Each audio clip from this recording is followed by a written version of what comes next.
Welcome, everyone. This is the last class of this series on Parshat Mishpatim, but we will continue with a new series next week that is also about a theme that appears in Parshat Mishpatim, and that's the theme of widows, strangers, and orphans. And so there will be some continuity for those who wish to continue, but if people wish to join for Elul, they will see a congruent unit of text. It would be impossible to do Parshat Mishpatim without doing the theme that we will be looking at today.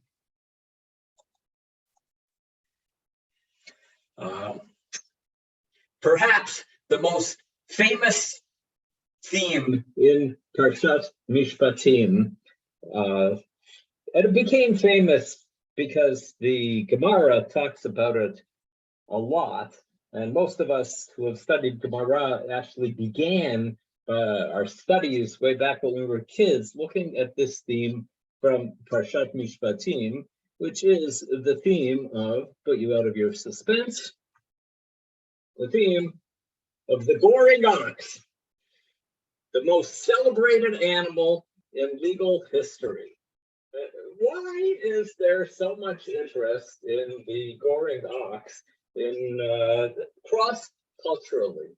So Professor Elaine Goodfriend, maybe some of you live off on the West Coast know her, has written, modern scholars suggest that the appearance of the goring ox in ancient Near Eastern law collections reflects ancient jurists' fascination with the ambiguity of property which possesses will, but not human intelligence. That's what an animal has will, and it doesn't have human intelligence. You could say that it has a form of intelligence, but it doesn't have human intelligence. And so the question of the amount of responsibility of the owner of an animal for what the animal does, when the animal has not acted, we're not talking about somebody sicking their goring ox or sicking their dog on somebody. We're talking about the problem of an animal exercising what could easily be called an act of will done by the animal, and harming other human, either harming human beings or harming other animals. And this would be true also of the biblical collections, says Professor Goodfriend, that there's a fascination with this legal question of what the responsibility that I have for my animal is. And we'll discuss this at some length today. And just before we start looking at text, I want to see this little introduction from Professor Elaine Goodfriend. And as I was preparing this class, I also bumped into a comment about an issue that I never thought of before by Professor Gary Ransberg, who points out most ancient Near Eastern languages, Hebrew and Akkadian among them, do not distinguish between a bull and an ox. Accordingly, many scholars call this case that we'll be talking about today the case of the goring ox. But oxen, because they have been castrated, are quite docile, and they are much less likely to gore than bulls, whose strength and virility are well known. So Gary Ransberg thinks that it would be more appropriate to call this case the case of the goring bull than to call it the case of the goring ox. I'm not so sure.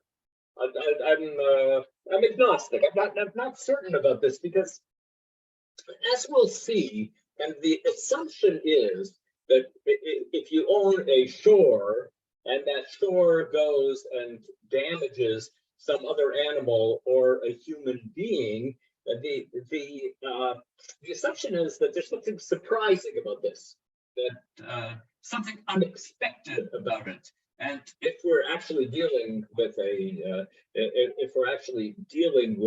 bull that has not been castrated, and we all know that bulls can be very dangerous. So I don't know whether the better translation is the goring ox or the goring bull, but I'm grateful to Professor Rensburg for raising the issue. Okay. So we're going to take the text from Parshat Mishpatim out of order, and we will start with the second text about the goring ox, which is ox gores ox. What happens when one ox gores another ox? Okay, so here's what it says in Parshat Mishpatim. V'chi gosh shor ish et shor re'elu v'met. When a man's ox injures his neighbor's ox and it dies, they shall sell the live ox and divide its price, and they shall also divide the dead animal. If, however, it is known that the ox was in the habit of goring, and its owner failed to guard it, he must restore ox for ox, but he shall keep the dead animal. So the distinction here between damage that is done by an ox where the owner has not been warned, and damage that has been done by an ox after the owner was warned. Hey, your ox is a dangerous ox. You should be protecting people from people and animals from this dangerous animal that you have there. So it seems like the default here appears to be that you don't expect this animal to be doing anything harmful, and it's your responsibility becomes full responsibility only after you've been warned that your ox has been going around goring. You should do something about it. You should guard it. And then, in that case that you've been warned, then you pay full damages. But in the first case described here, you end up paying half damage. Now, so what's the idea of paying half the damages? The Gemara discusses this. There are two opinions expressed in the Gemara about why you would pay half the damage. Just think about it. If I am responsible in some way for some damage that was done by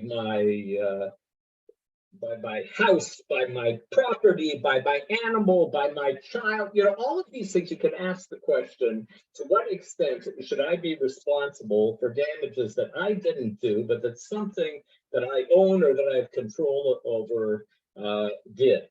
And the two reasonable, logical positions to take are either to say, yes, you are responsible for what your animal does, and you shall pay if your animal does damage.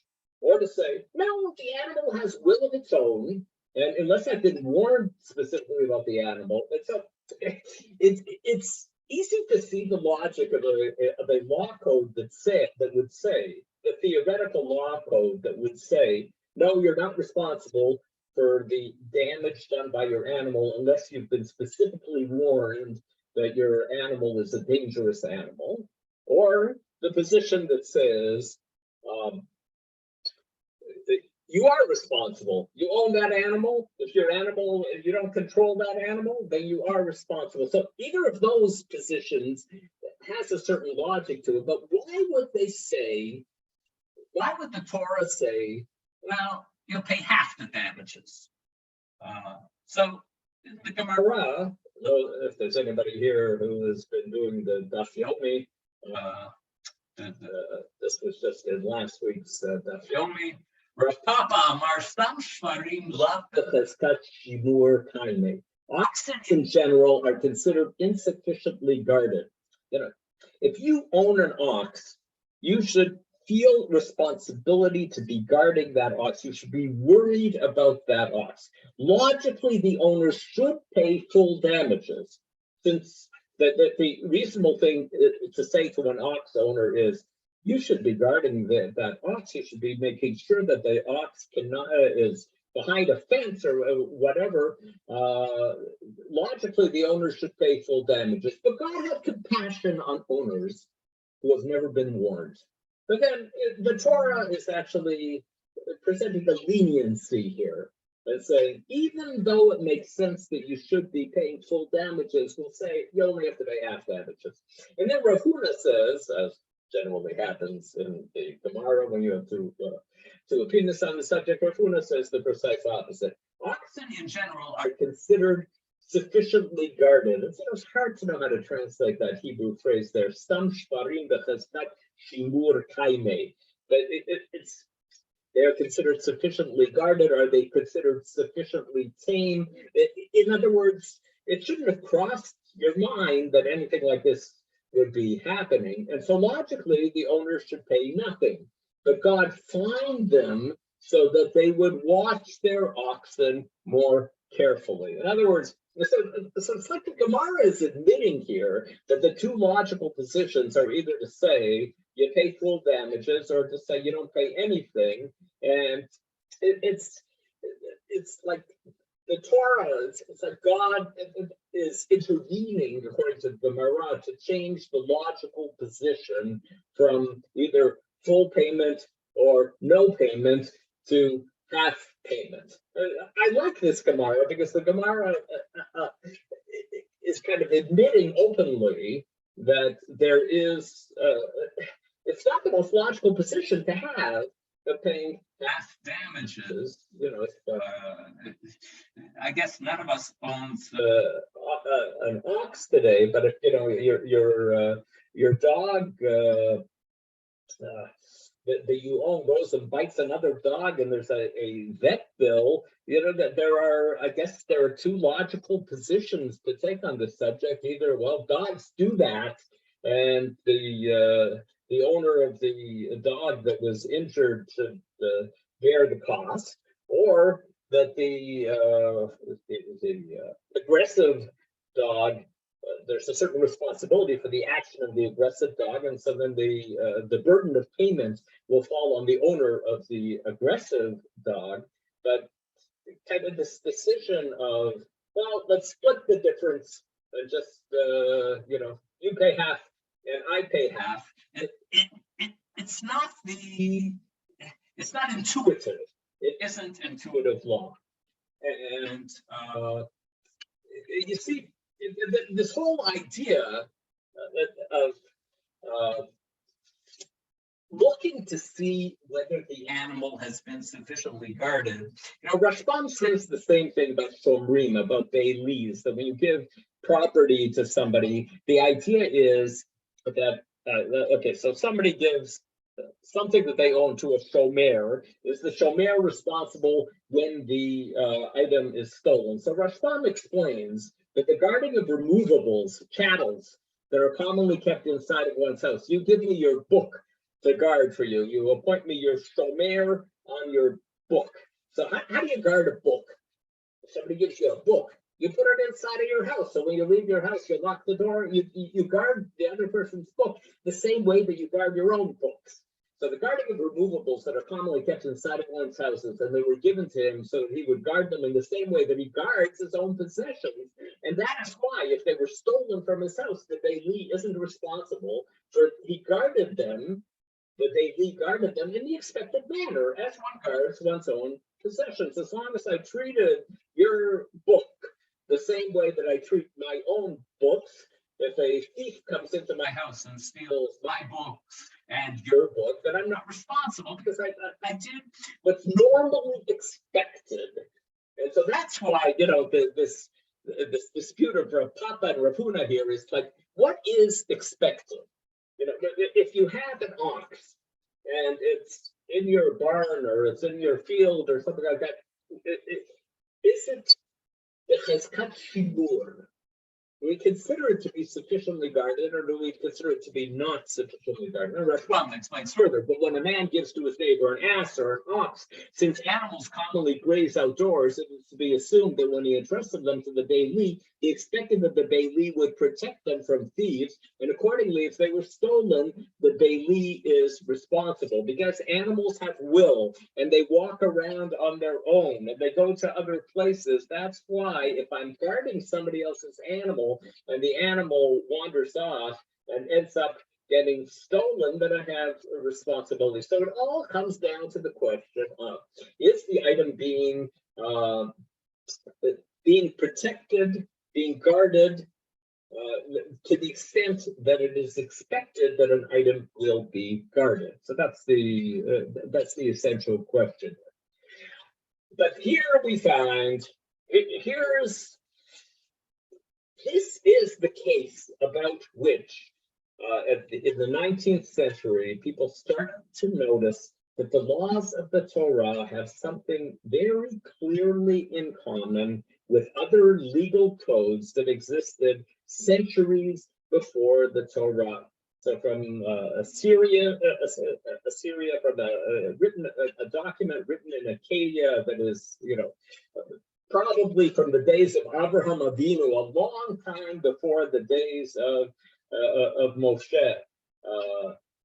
The law code of Eshnuna, paragraph 53 reads, if an ox gores another ox and causes its death, both ox owners shall divide among themselves the price of the live ox and also the meat of the dead ox. And so, when the law code of Eshnuna was discovered, that this was immediately people said, aha, the Torah is not a law code that is in a vacuum. It has legal traditions that were common traditions in the ancient world. And the language here looks so similar. You look on the right-hand side here of the slide at the English translation. When a man's ox injures his neighbor's ox and it dies, they shall sell the live ox and divide its price. They shall also divide the dead animal. It's the same. It's the same law. The text goes on here to describe what happens if the owner has been warned. And Eshnuna doesn't go on to describe that. So it's not as if the Torah is like copying from Eshnuna and just saying, okay, whatever laws occur, there were. The Torah is clearly building on the legal traditions that existed in the ancient world and doing various things with those legal traditions that existed in the ancient world. This is probably the clearest example of a real parallel between the law of the Torah and the ancient law codes of the ancient Near East. And why do I think that this is a significant similarity? Because, as I just have been saying for the last few minutes, it's not an intuitive law. If you find two law codes that say, if you steal, you have to give it back, or even if it says, if you steal, you have to pay double what you stole, it's not necessary to say that there is a dependence of the second law code on the first law code. People could intuitively come up with that kind of approach independently. It's hard to imagine that that people intuitively came up with this kind of compromise. Okay, I'll pay half the amount and not the full amount. And the further problem with this is that the arithmetic is kind of strange, and this is what makes studying Bava Kama a lot of fun. And some of you who went to schools in Toronto and are about my age may have enjoyed studying Bava Kama with Gemara teachers like Rabbi Shochet of blessed memory. We spent a long time talking about the arithmetic The problem of the arithmetic, it says here that you split the live ox. You sell the live ox and split the money, and you also sell the carcass and you split that money. But as the Mishnah points out, that doesn't work very well. I translated here an unindicted ox. I really don't know a good translation of a shore tom, a shore whose owner, an ox whose owner has not been warned.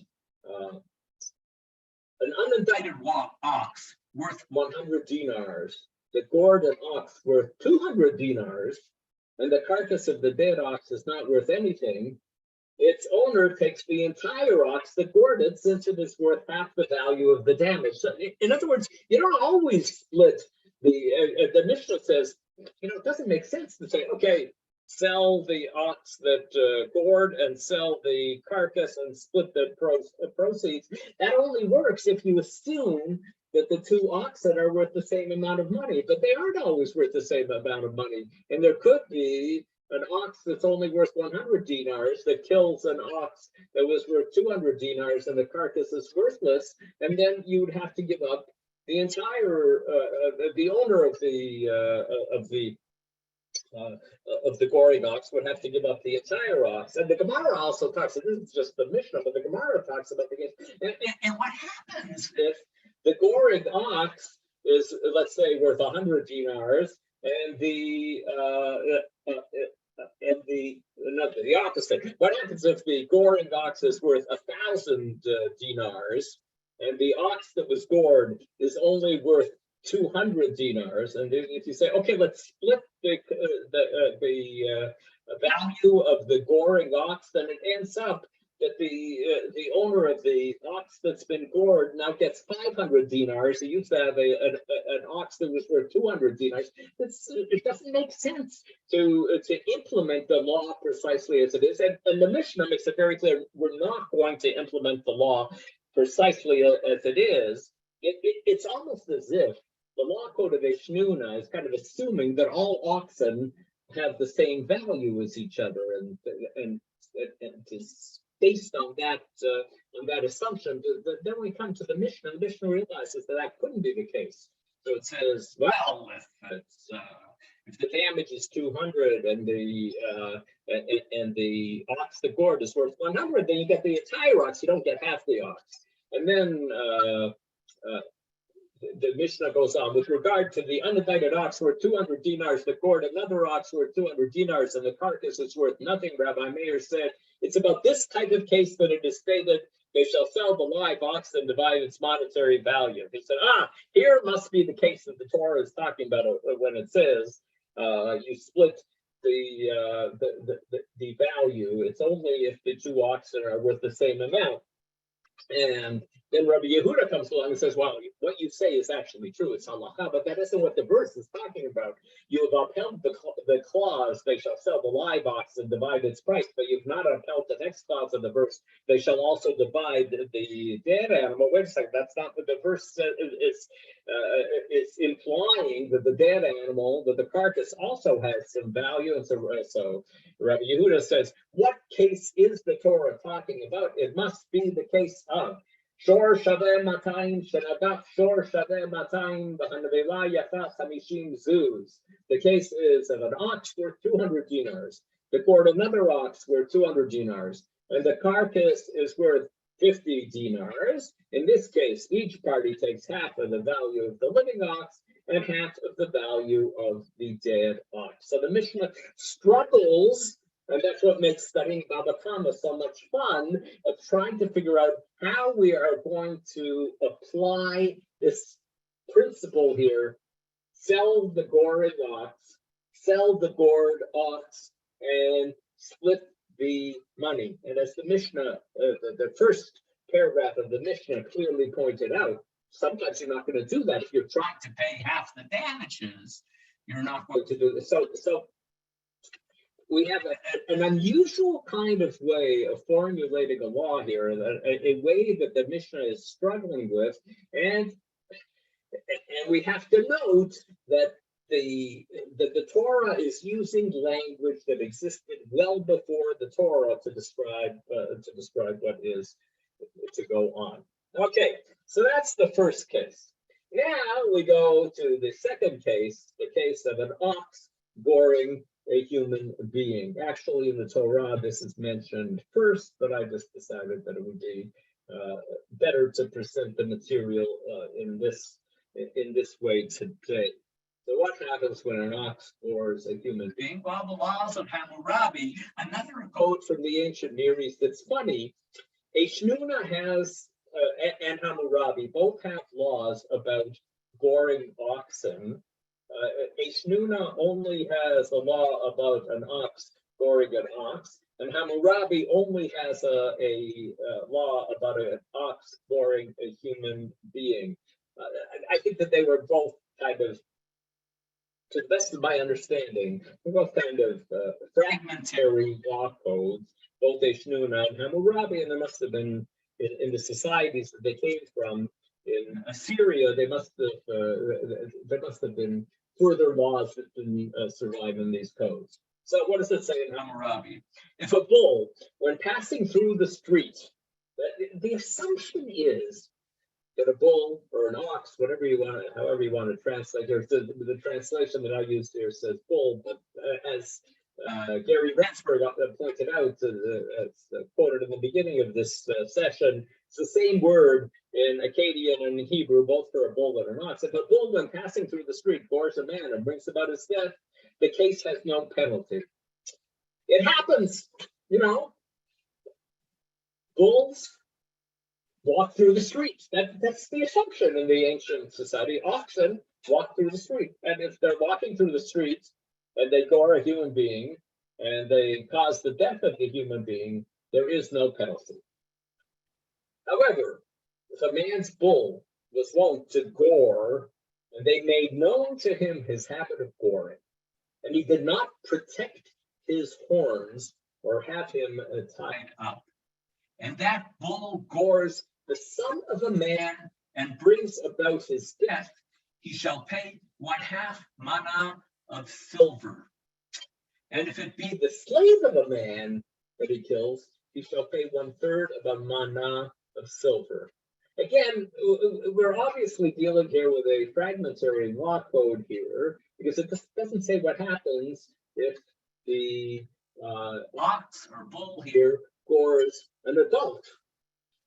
All we have is the death of a child or the death of a slave, and there is a monetary penalty in the laws of Hammurabi for this. And if in the first clause we have it goring a man and bringing about his death, the case has no penalty, but it doesn't say what would be the law if it gores a man after the owner had been warned that his ox was a dangerous ox. When we look now at the laws in the Torah, we see that there are various similarities to the laws of Hammurabi here, but here also we see some significant differences between the way the Torah presents this law and the way Hammurabi presents this law. So here we have in the Torah, when an ox gores a man or a woman to death, the ox shall be stoned and its flesh shall not be eaten, but the owner of the ox is not to be punished. Remember what Hammurabi said. The case has no penalty. The Torah has legislated here that an animal that causes the death of a human being is put to death. And my understanding is that this legal principle, it has been accepted, at least in most Western law systems, that if there is an animal that causes the death of a human being, the animal is put to death, but the owner is not punished if it is a shor tam, if it is an ox whose owners have not been warned about the dangerous behavior of the ox. If, however, that ox has been in the habit of goring, so again, we have this distinction that we saw in Hammurabi. If, however, that ox has been in the habit of goring and its owner, though warned, has failed to guard it, and it kills a man or a woman, the ox shall be stoned, and its owner too shall be put to death.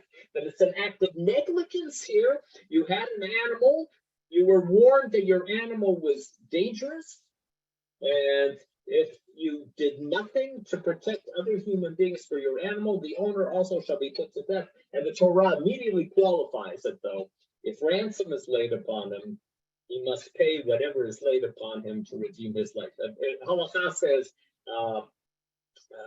kofar has to be placed upon him. That actually, when it says here, the owner too shall be put to death, it's like a rhetorical statement that he deserves to die, but he is not put to death. The language is very strong here that there is this responsibility of the owner because of his negligence. However, although kofar, it's made clear in the Torah, a murderer is not allowed to pay a kofar, to pay a ransom. If a human being commits murder, the human being cannot buy out of responsibility by paying a ransom. But if your animal has committed a murder, then there can be a ransom. And then the Torah, in a really unusual verse here, so too, if it gores a minor, male or female, the owner shall be dealt with according to the same rule. Oven yigach ovat yigach kamishpat hazeh yeyasa lo. Why do they have to say that it doesn't matter whether it's an adult or a child? Presumably, because in Hammurabi, they're making a distinction between an adult and a child. So here it really seems pretty clear to me that the Torah here is aware of and is arguing against the traditions of the ancient Near East that made this distinction. And then when we get to if the ox gores a slave, a male or female, he shall pay 30 shekels of silver to the master, and the ox shall be stoned again. In each of the situations, the ox is stoned, which is not a concept that shows up in Hammurabi. And there is a distinction between the killing of a free person and the killing of a slave, both in Hammurabi and in Exodus. But it seems like in Hammurabi, there's also a distinction between the killing of an adult and the killing of a child. And in Exodus, there isn't such a distinction. So here you can just see these the two laws beside each other. Hammurabi, bull passing through the street, of course, a man brings about his death as no penalty. And then the Torah on the right-hand side of the slide, the owner of the ox is not to be punished, but the animal is stoned.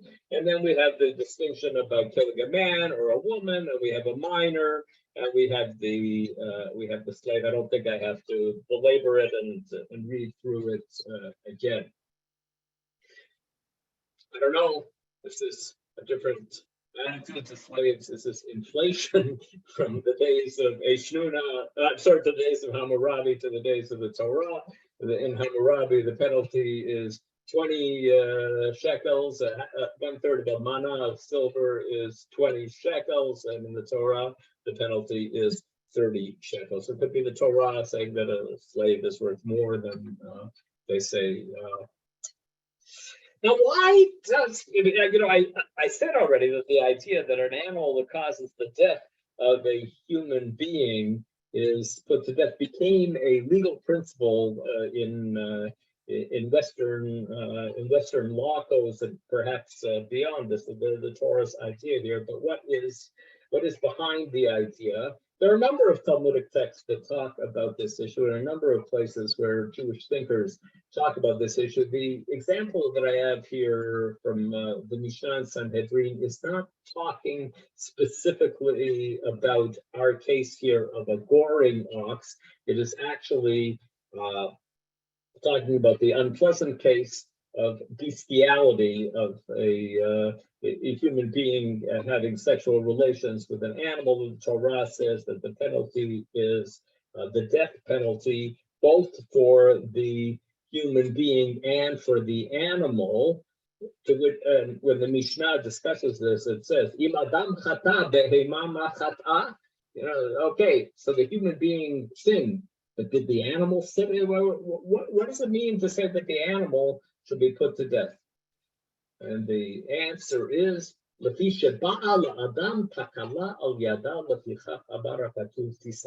a calamity came upon a person because of the animal, it should be stoned.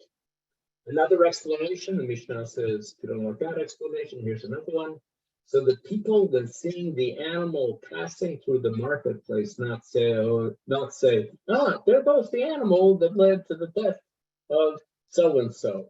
It's just, it's like a disgrace to a human being that if a human life is lost and the animal goes on living, I think that's this psychological reason why Western law codes have followed this procedure and said that an animal that is responsible for the death of a human being should not continue to live. Of course, there's the further idea that the animal is a dangerous animal.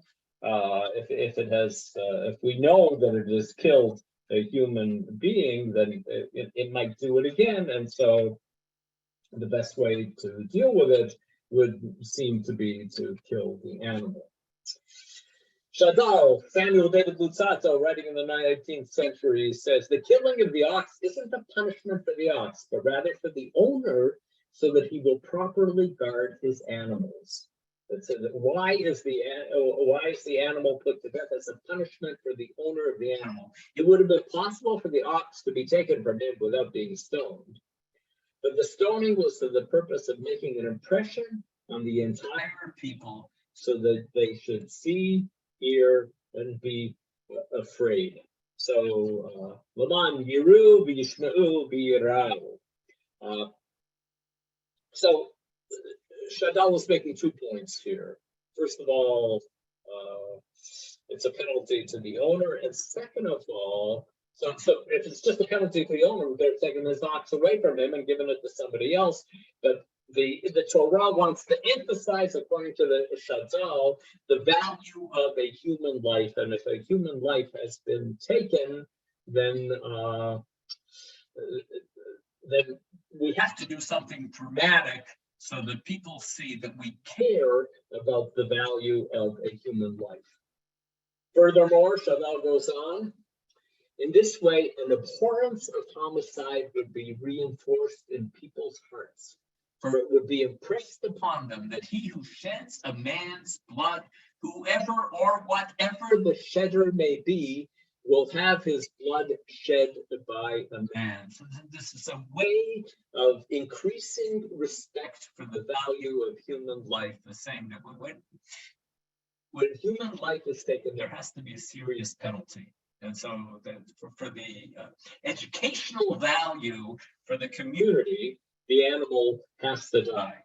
As it says, from every animal I demand an account of it, in other words, of your blood. And for man his brother will I demand an account of the life of man. So that verse there in Parshat Noach, in Genesis chapter 9, really makes it, I think, very clear that God expects there to be an accounting for the taking of any human life, even if the human life is being taken by an animal. The text there, with apologies to the vegetarians in the group, the text there in Genesis chapter 9 makes it kind of clear that human beings are allowed to kill animals in order to eat them. And animals are not allowed to kill human beings. And that's the order of the world that God wants in the world, that animals will not kill human beings. And when they do, that might be, if that happens, then the order of the world has been shattered. Shadal goes on, and the meat of it will not be eaten. There's a halachic problem in understanding this verse. The verse says, you stone the, you put the animal to death. Just think about it. They put the animal to death, not by normal ways of putting an animal to death, but in a form of punishment that the Torah considers to be a punishment that's used for human beings. The Gemara talks at length about the fact that that the same way that owners would be put to death if they committed homicide, the same civil procedures take place in the trial of the animal before the animal is put to death. So if you're stoning the ox, then is it necessary to say the lo ye'achel at besaro? Of course, we don't eat animals unless they were shechted properly, unless there was ritual slaughter of the animal. So Shadal says, well, the prohibition of eating an avelah, an animal that died by means other than shechita, had not yet been given. So that's why the Torah has to say you stone it and you can't eat it, because only later on the Torah would teach us the rules that you have to slaughter through proper shechita before you eat meat. He says, and if you don't like that explanation, Rashbam has another explanation. It is to be further understood, as per Rashbam, that the meat may not be given to a non-Israelite or to a dog. That is, it was forbidden to derive benefit from it. There are other passages in the Torah that say, once the Torah does talk about shechita, it says, so what do you do with meat that was not shechted properly? And it says you can give it to an animal. It says, like, you have a dog at home, you're allowed to feed it to the dog, or you can sell it to a non-Jew. And now the Torah is saying, so Rashbam says that when the Torah says here, Sakol yistakel hashor, you stone the animal, below ye'achel et besaro, it means the passive here, ye'achel, teaches us that nobody's going to be eating this flesh. An animal's not going to be eating it. A non-Jew is not going to be eating it. That's what we do with this animal. And then Shadal tells you what the Talmud does with the phrase. The Rabbi said that even if the ox was slaughtered by means of shechita before the stoning, after the sentence of stoning was pronounced, in other words, the court announced this ox is going to be stoned. And then the owner goes and slaughters it right away before it could be stoned. So the rabbi said that when it says here, lo ye'achel et besaro, it means that if the owner tried this fast one of doing shechita before the stoning could be done, it doesn't work. By means of shechita before the stoning, after the sentence of stoning it was prohibited to derive benefit from it. This certainly is the law, says Shadal, even though it does not reflect the plain meaning of the verse. So that's not what the verse is saying, but of course that is the law, that is halacha, is what Shadal said. So everybody's trying to understand here this innovation of the Torah of saying that there is some responsibility upon this animal, and the animal is put to death. Rabbi Kook, the first chief rabbi of Israel, died in 1935. In his letters, writes here, the idea of saying that animals have no free will at all is baseless. Of course, their free will is more limited than that of humans, but every creature has a share of free will appropriate to its abilities. To say that this ox has no free will, the book says, no, I don't accept this idea of saying that the ox has no free will. And citing scientific studies from the early 20th century, I don't know what studies he's referring to, but recent studies about animals show clearly that this truth, that the Torah already taught. So Rav Kook says that, verses like this that say that we treat this animal that has committed the homicide, the killing of a human being, we treat it as if it has committed a crime. So this, he sees that as part of the message here of the Torah, and he thinks that 20th century science has confirmed this idea that animals have a certain amount of responsibility. But just for you to see, as I mentioned, it says there that if the owner has been warned, it says the ox shall die and the owner shall be put to death. So Rashi says that Rashi is just reflecting the Gemara's position, the standard halachic position. Gam ba'alav yumat bidei shamayim shall be put to death. It means that God will put him to death, but not that a human court would do something like this. Perhaps by a human court, Scripture, however, states the one who smote is a murderer and should be put to death. In other words, there's another verse in the Torah that says that the only murderer who is put to death is the murderer who committed murder himself or herself. I.e., for a murder done by a person, the perpetrator is put to death, but not for a murder committed by the perpetrator's ox. We won't put somebody to death for this. And I'm always, I think all of you know that I'm particularly interested in the Torah commentary of Rashi's grandson, Rashbam. Rashbam also looking here at this verse says, Gam ba'alav yumad, he says, Bidei shamayim, it has to be at the hand of God. Rashbam often is willing to explain the pshat in a way that does not conform to halakha, but here he says, no, the pshat is not that the human court will put the owner of the ox to death.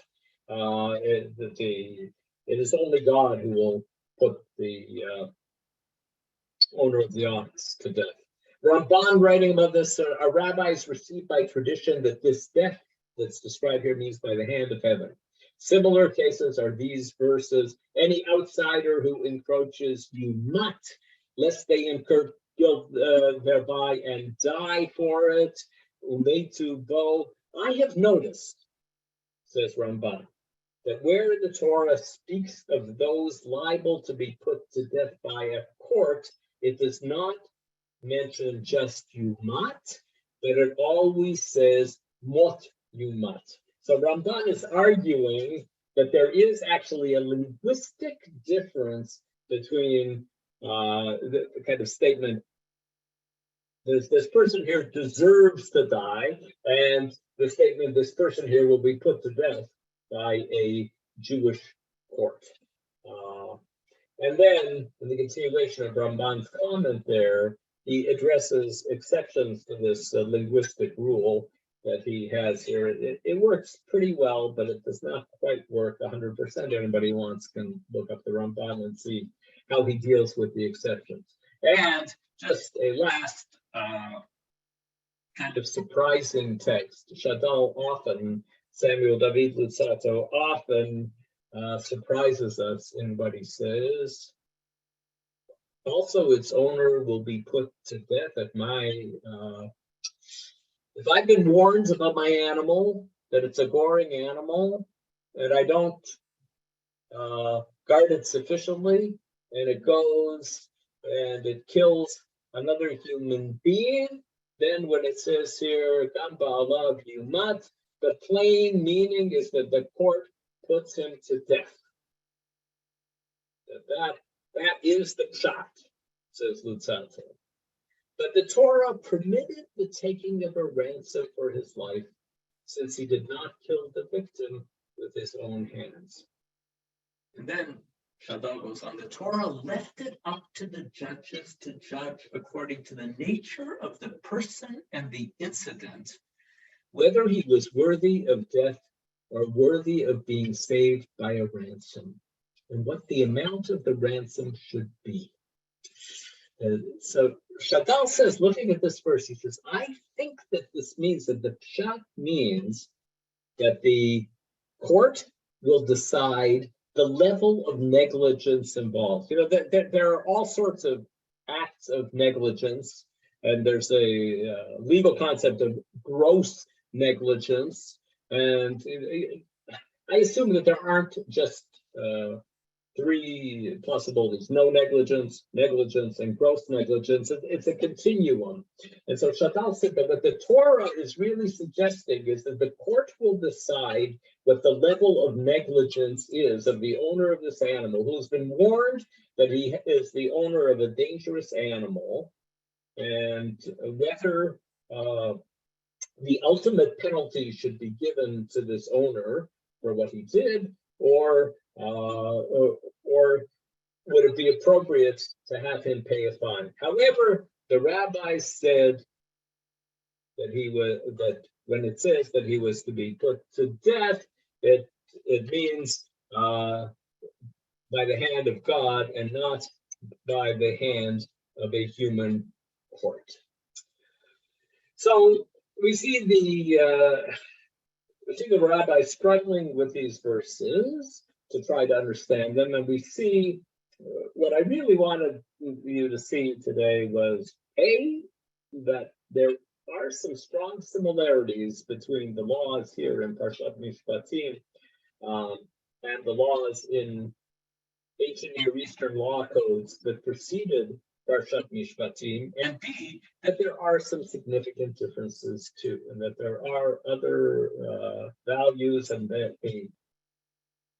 the Torah does seem to be much more concerned about human life than those other ancient law codes. And in the classes that begin next week on strangers, widows, and orphans, we will continue to discuss the similarities and differences between what the Torah teaches about strangers, widows, and orphans, and what we find in the ancient Near East on this subject.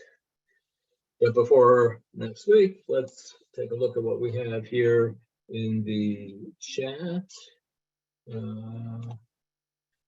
Susanna says, I found it interesting the bull that got loose in an Israeli bank this week was referred to as a shor muad. I missed that in the newspaper. I got to go back and read the newspapers. A bull actually got loose in an Israeli bank this week. Who knew? Steve writes, is Rensburg's comment about Hebrew ambiguity regarding bull and ox correct? Do we not know when the sacrifice is a bull or an ox? I think that he is right. Marty says, isn't a bull a par? That Marty Purcell is suggesting that shor means ox and that par means bull.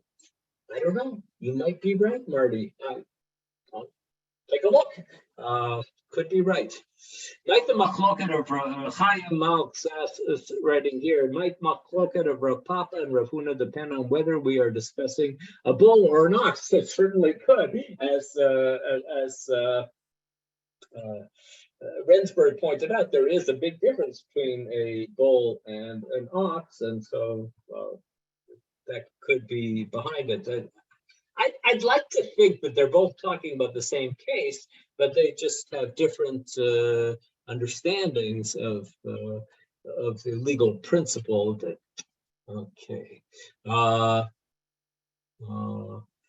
Susanna writes, maybe we haven't found all the Eshnuna and Hammurabi sources yet. 100%, Susanna. Why is the bull ox still alive if it gored in the past? The question, so the understanding is that it did not gore a human being in the past, it gored other animals, and then I should have been, I as the owner of the bull ox, should have been protecting everybody, other animals and human beings, from my dangerous ox.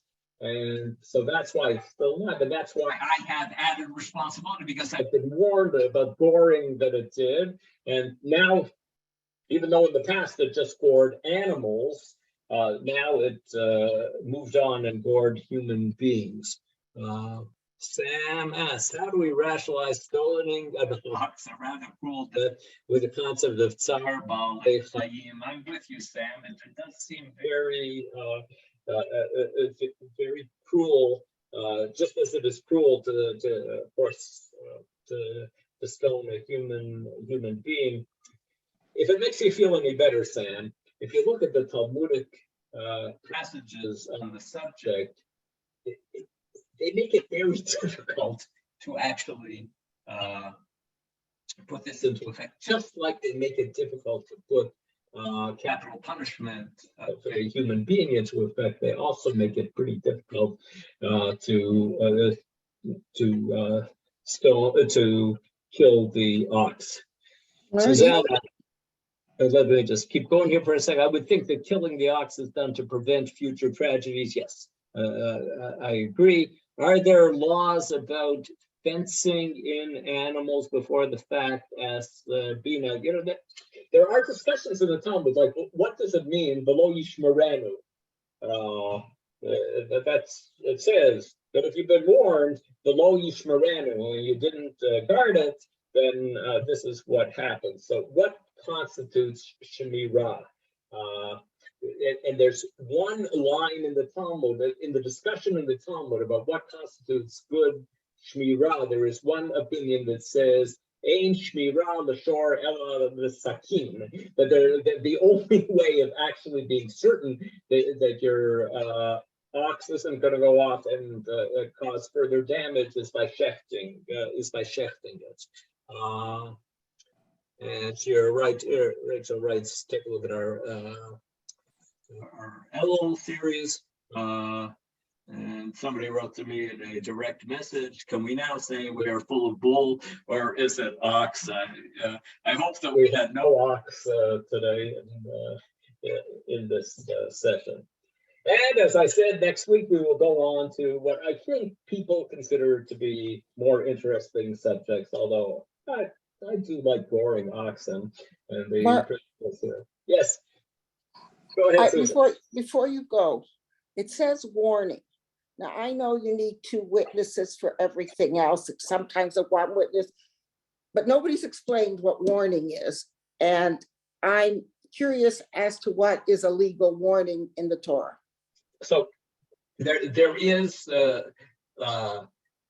detailed discussion about this in the Gemara, about what constitutes ha'ada, what constitutes warning. And I, to the best of my recollection, you don't need to have a 2 witnesses for this to take place. But when it is known that the responsibility of the authorities to warn the animal owner, because he might not know, because animals did wander around in the ancient world, and the owner might very well not know that his animal has caused damage, and so the authorities come and they present the information.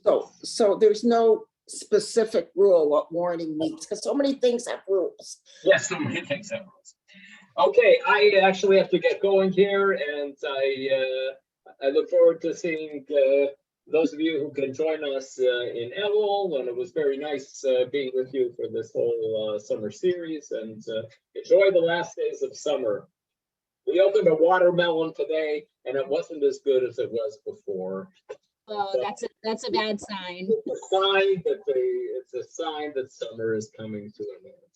Thank you so much, Dr. Lockshin. Wonderful job. Your new microphone is wonderful. It was terrific today. Oh, good. I'm glad to hear that. Really great. So thank you so much. And thank you everybody for joining us. We look forward to learning together in Elul. And you'll be sending us a new link? Yep. If you register for the Elul classes, it will be a new Zoom link. So please, everybody, thank you so much. That's a wonderful reminder. Everybody needs to sign up for the new Elul Zoom link. So take a look at the classes. The easiest thing is to sign up for the entire Elul series, and then you'll receive reminders for all of the classes and whether or not you can participate at the times of the classes. As I'm sure you're all aware, all of our classes are recorded, so you can learn with us on your time, on your schedule, even if you can't be at the live classes. Thank you so much, everybody. Have a wonderful week.